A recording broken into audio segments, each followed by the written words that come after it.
So now we are going to start from the second part after introduction, that is JavaScript where to. Like from where we are going to start all these things. Like it seems like a jargon. Like इतना सब कुछ है करने के लिए. So like, but we are going to follow one by one. So you don't have to worry about anything. I'm going to upload video on each of the following topics one by one, and I will assign number to it and will write the names of it. तो आपको आसानी होगी देखने में और समझने में, and हम लाइन बाय लाइन करेंगे तो आपको वीडियो सारी लाइन बाय लाइन ही मिलेगी, राइट.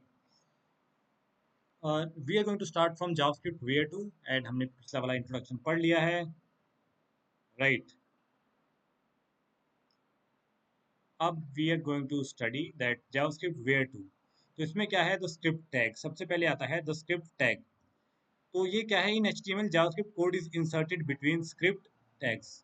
अगर हम बात करें एचटीएमएल में, तो एचटीएमएल में क्या होता है, जावास्क्रिप्ट जो होती है उसको स्क्रिप्ट टैग के बीच में इंसर्ट किया जाता है. स्क्रिप्ट टैग के बीच में इंसर्ट किया जाता है. आप डेमो देख लो, डेमो देखने के आपको पता लग जाएगा कैसे. कि आप क्या करते हो कि सपोज आपके पास एक एचटीएमएल फाइल है, एचटीएमएल फाइल है, तो क्या करेंगे हम, स्क्रिप्ट टैग लेंगे, उसके बीच में जितनी भी हमें जावास्क्रिप्ट लिखनी है ऐसे जावास्क्रिप्ट लिख देंगे, राइट. अब आपको एचटीएमएल तो पता होगी, एचटीएमएल का फाइल का स्ट्रक्चर. अगर नहीं भी पता तो हम अभी देख रहे हैं बाय ट्राई इट योरसेल्फ करके. तो हम यहाँ पे करते हैं ट्राई इट योरसेल्फ. अब यहाँ पे देखो आप, मैं थोड़ा प्लस करता हूँ, लाइक अब आपको दिखेगा, राइट. ये अपने पास जो है, ये क्या है, एक बेसिक है, बेसिक एचटीएमएल फाइल है, राइट. इंडेक्स डॉट एचटीएमएल की आप जो बेसिक फाइल लिखते हो वही है, उसके अंदर हमने थोड़ा बहुत चेंजेस किए हुए. तो ये सारा कोड है. हमने क्या किया कि इंडेक्स डॉट एचटीएमएल की फाइल ली है, उसके अंदर क्या किया, एचटीएमएल टैग डाला, उसके अंदर हमने डायरेक्टली उसके बाद बॉडी टैग डाला. सीएसएस वगैरह की कोई जरूरत अभी है नहीं खास. और बॉडी के अंदर हमने क्या डाला, एक एच टू टैग डाला और एक पैराग्राफ टैग डाला. उसके बाद हमने क्या किया, ये तो सिंपल टैग्स है, राइट. ये सब एचटीएमएल के टैग्स हैं. अब हमने क्या किया, अब हमें जावास्क्रिप्ट लिखने का मन कर रहा था, देन हमने क्या किया, एक स्क्रिप्ट टैग लगाया ऐसे. ये जो हम ऊपर हमने बात पढ़ी उसका मतलब ये था कि स्क्रिप्ट टैग लगा लो, उसके अंदर जितनी भी जावास्क्रिप्ट लिखनी है लिखो, आराम से लिखो, कोई दिक्कत नहीं है. ये होता है एक तरीका, ठीक है. ये होता है एक तरीका कि स्क्रिप्ट टैग ले लो, उस टैग्स के अंदर जितना भी लिखना है उसको लिख लो. तो हमने क्या किया कि एक ये हम लिख रहे हैं कि किसी एलिमेंट को सिलेक्ट करके उसके इनर एलिमेंट को क्या करेंगे, चेंज कर रहे हैं. तो हमने क्या किया कि डेमो ले लिया. डेमो के अंदर एक्चुअली हमने पहले यहाँ पे कोई टेक्स्ट दिया ही नहीं था.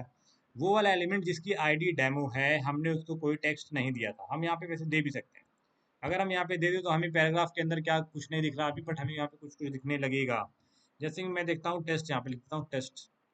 अगर मैं टेस्ट दे के रन करूँ तो देखो यहाँ पे टेस्ट आना चाहिए, राइट. एक पैराग्राफ है जिसकी आईडी डेमो है और उसके अंदर इन्होंने कुछ नहीं दिया है. I don't know why this is not working. It JavaScript, my first JavaScript. अच्छा, यहाँ पे कोई क्लिक मी का बटन नहीं है, राइट. अपडेट करने पर इन्होंने डायरेक्टली मतलब सिर्फ चेंज ही कर, मतलब क्या किया इन्होंने कि डायरेक्टली वहाँ पे इंसर्ट करा दिया है, राइट. अगर मुझे चेंज यहाँ पे मतलब कुछ और था, उसको फिर मैनिपुलेट करना है तो फिर मुझे एक बटन बनाना पड़ेगा, राइट. तो that's why it's not working actually. क्योंकि अगर यहाँ पे पहले कुछ लिख दूंगा तो फिर उन्होंने, अगर पहले कुछ लिख भी रहा हूँ तो या तो फिर इसको क्या करूँ मैं, इसको कमेंट आउट कर देता हूँ. हाँ देखो, पहले देखो, अब you will get to know कि मैं क्या कहना चाह रहा हूँ. अगर मैं इसको किसी तरीके से कमेंट आउट कर पाऊँ, नहीं, I think it's not working, right. Now it's working. हाँ, अब ये वर्क कर रहा है. मैंने इसको कमेंट आउट कर दिया, राइट. ऐसे ही मैं क्या करता हूँ, यहाँ पे मैं टेस्ट लिखता हूँ. अब तो इसको वर्क करना चाहिए. File run this. देखो अब ये क्या कर रहा है, वर्क कर रहा है, राइट. तो वी कैन सी कि क्या मतलब, अगर ये हम स्क्रिप्ट टैग ना लगाएं जो कि जावास्क्रिप्ट के लिए लगा रहे हैं, तो हमारा जो टेस्ट था वो वर्क कर रहा है. लेकिन अगर हम स्क्रिप्ट टैग को लगा देंगे तो क्या होगा कि ये टेस्ट को क्या कर देगा, आउटलाइन कर देगा. ये देखो, तो यहाँ से वो हम यहाँ पे देख, माय गॉड, ये पूरा सेलेक्टेड है इसलिए ऐसा हो रहा था. अब देखो यहाँ पे, ऐसे इसको यहाँ से हटा दो, ऐसे इसको यहाँ से हटा दो, इसको ऐसे यहाँ से हटा दो. अब देखो, अब इसको रन करो, देखो टेस्ट चला जाएगा. देखो बेसिकली क्या था कि ये तरीका है, स्क्रिप्ट के थ्रू हमने क्या किया कि जो भी इसके अंदर का एलिमेंट है उसको हमने चेंज किया, राइट. तो now we can see that like we are using the script tag to change the content, or we are saying that like we can write the content using a script tag in the html file. और अगर हमें JavaScript लिखनी है तो हम script tag को use करके उस एचटीएमएल फाइल के अंदर जावास्क्रिप्ट को लिख सकते हैं. सिंपल बात ये है. Now we are going back to our previous. हाँ entry issue.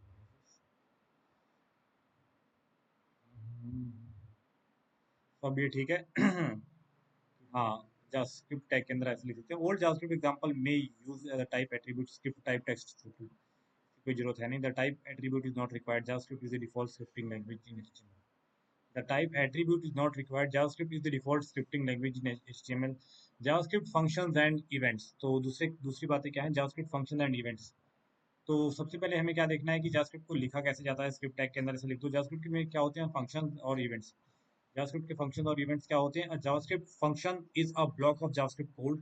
A JavaScript function is a block of JavaScript code. JavaScript function क्या होता है? Block of JavaScript code। JavaScript code का क्या होता है? ब्लॉक होता है। Then can be executed when called for। जब इसको कॉल किया जाएगा तब उसे एग्जीक्यूट करना होता है। जब भी उसे कॉल किया जाएगा तब इसको एग्जीक्यूट करना होता है। For example a function can be called when an event occur. जब कोई इवेंट होगा तब किसी फंक्शन को कॉल किया जा सकता है। Like when the user clicks on a button. Suppose user किसी बटन पे क्लिक करता है तब हम क्या कर सकते हैं, कोई फंक्शन को रन कर सकते हैं। तब हम किसी फंक्शन को रन कर सकते हैं। You will learn much more about the function and events in the later chapters, right.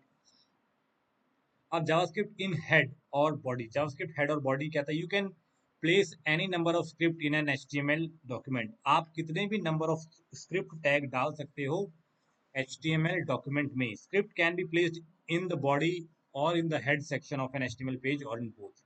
आप उसको बॉडी वाले सेक्शन में डाल सकते हो या हेड सेक्शन में भी डाल सकते हो, ऐसी कोई दिक्कत नहीं है। JavaScript in head. जावास्क्रिप्ट अगर आपको हेड टैग में डालनी है तो आप इस तरह हेड टैग में इन्होंने ये देखो डाल के दिखाई है। सिंपली वहां पे क्या किया इन्होंने, एक फंक्शन बनाया, फंक्शन डॉट माई फंक्शन। फंक्शन बनाया है जिसका नाम क्या रखा है, माई फंक्शन, और कर्ली ब्रेसेस के साथ ये स्टार्ट करते हैं, document dot gate element by demo. अब और तुम ऐसा कर सकते हो कि उसको क्या करो, हेड के अंदर रखो और बॉडी के अंदर तुम मतलब जिसको टारगेट कर रहे हो उसको बॉडी के अंदर रखो, तब भी कोई दिक्कत नहीं है। आप क्या कर दो, इनर एलिमेंट को उन्होंने क्या किया है टैग करके, मतलब उसको क्या किया है, वो वाला एलिमेंट जिसकी आईडी है डेमो, तो वहाँ पे ये वाला एलिमेंट जिसकी आईडी है डेमो, वहाँ पर लिखा हुआ है ए पैराग्राफ। वहाँ पे क्या लिखा है, ए पैराग्राफ। और उन्होंने एक बटन बनाया है जिसके क्लिक करने पर माई फंक्शन रन होना चाहिए। तो ये अगर सिंपल सी बात है ना कि अगर हम क्या बेसिकली यहाँ पे कुछ नहीं हो रहा है कि एक पैराग्राफ, एक एलिमेंट बनाया गया है जिसके जो कि हमें ए पैराग्राफ डिस्प्ले करेगा, और नीचे एक बटन दिया है, जो बटन पे लिखा हुआ है ट्राइट। जैसे ही ट्राइट पे क्लिक करेंगे क्या हो जाएगा, ऑन क्लिक पर माई फंक्शन रन होगा। माई फंक्शन यहाँ पे लिखा हुआ है, यहाँ पे माई फंक्शन जैसे ही रन होगा वो क्या कर देगा, ए पैराग्राफ को चेंज करके पैराग्राफ चेंज कर देगा। बाकी हम ट्राई करके आप देख सकते हो, ये देखो यहाँ पे जाओ ट्राइट करो तो वहाँ पे क्या देगा, पैराग्राफ चेंज आ जाएगा। Simple, that's how the simple code is, right. अब हम चलते हैं आगे, जावास्क्रिप्ट में बॉडी। अगर बॉडी में लगाओगे तो सिंपली वही काम को क्या करो, यहाँ पे इनको इसमें रखो, स्क्रिप्ट टैग को किसमें ले आओ, बॉडी में ले आओ। कुछ ना, अपने हेड टैग रखा ही नहीं, बिना हेड के डायरेक्टली बॉडी के अंदर ही सब कुछ लिख रहे हो। और इसके अंदर भी वही सेम काम किया गया है, तो बस खाली ये बताया गया कि क्या करो, स्क्रिप्ट टैग को आप हेड में भी रख सकते हो, बॉडी में भी रख सकते हो, कोई दिक्कत वाली बात नहीं है। अब यहाँ पे बात आती है एक्सटर्नल जावास्क्रिप्ट। अगर तुमने एक्सटर्नल जावास्क्रिप्ट रखनी है तो क्या करो, script can also be placed in external file. Script को क्या कर आप कर सकते हो, आप एक्सटर्नल फाइल में भी प्लेस कर सकते हो। जैसे हमने यहाँ पे क्या देखा, हमने एचटीएमएल वाली फाइल के अंदर ही जावास्क्रिप्ट को इंसर्ट किया हुआ था, राइट, ऊपर जो हमने देखा। अब हम क्या कर रहे हैं कि जावास्क्रिप्ट के लिए तुम एक एक्सटर्नल फाइल बना लो। जावास्क्रिप्ट के लिए तुम एक एक्सटर्नल फाइल बना लो, सिंपल सी बात है। एक्सटर्नल फाइल, उसका नाम क्या रख लो, script my script dot JS रख लो, और उसके अंदर ये फंक्शन लिख लो, उसके अंदर ये फंक्शन लिख लो, सिंपली ऐसे ही, राइट। और इसको पढ़ने की कोई जरूरत है नहीं। और तुम्हें क्या करना है कि इस वाली चीज को क्या करना है, इस वाली चीज को अपने HTML वाले फाइल में डाल देना है। HTML वाली फाइल में डाल देना है। फाइल का नाम स्क्रिप्ट के अंदर src डॉट फाइल का नाम। तो यू कैन सी कि मतलब कुछ नहीं है, उस फाइल का नाम स्क्रिप्ट टैग के अंदर डाल के इस चीज को कहाँ पे डालना होता है, HTML फाइल में डाल दो, इंसर्ट कर लो, देन इट विल वर्क। हमें माई, ठीक है। और इसको कहीं भी डाल सकते हो, कोई जरूरत है नहीं कि आपको हेड या बॉडी में कहीं भी डाल दो, as you like. Script will behave as per, तो इसकी कोई जरूरत है नहीं। External script can not contain script tags. यहाँ पे क्या है, एक्सटर्नल जावास्क्रिप्ट एडवांटेजेस। एक्सटर्नल लिखने के एडवांटेजेस क्या है कि जावास्क्रिप्ट की फाइल अगर अलग बनाओगे तो उसके फायदे हैं। HTML और जावास्क्रिप्ट का कोड अलग रहता है। HTML JavaScript easier to read and maintain, cache the JavaScript file can be change, कोई जरूरत है नहीं। टू ऐड सेवरल स्क्रिप्ट्स, अगर तुमने और भी मल्टीपल स्क्रिप्ट्स बनानी है तो इस तरह मल्टीपल फाइल भी स्क्रिप्ट टैग के अंदर इंडेक्स डॉट HTML फाइल में तुम इंसर्ट कर सकते हो। एक्सटर्नल रेफरेंस ऐसे भी दे सकते हो किसी और मतलब वेबसाइट के स्क्रिप्ट, बस खाली पीछे एक्सटेंशन डॉट जेएस लगना चाहिए, तुम उसके अंदर कोई भी यूआरएल इस तरह का डाल सकते हो, उस यूआरएल को क्या करेगा, वो फेच करने की कोशिश कर लेगा। This example uses the file path to link to my myscript.js, इतना। ये सब सिंपल चीजें हैं, मतलब ये these are the basic stuff, आपको ऐसे आई होप समझ आ गया होगा। और with this we will go to the next chapter, that is JavaScript output. Till then, revise this and try to understand all these things, okay?